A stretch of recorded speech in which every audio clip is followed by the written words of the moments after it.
বিশ্বনবী জনাব মুহাম্মদুর রাসূলুল্লাহ সাল্লাল্লাহু আলাইহি ওয়াসাল্লাম মদিনায় থাকা অবস্থায় স্বপ্ন দেখেছেন তিনি মক্কাতে উমরা করেন।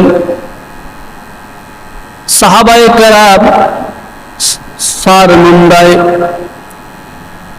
সাওয়াবারা সাই করেন, মিনাতে কোরবান করেন।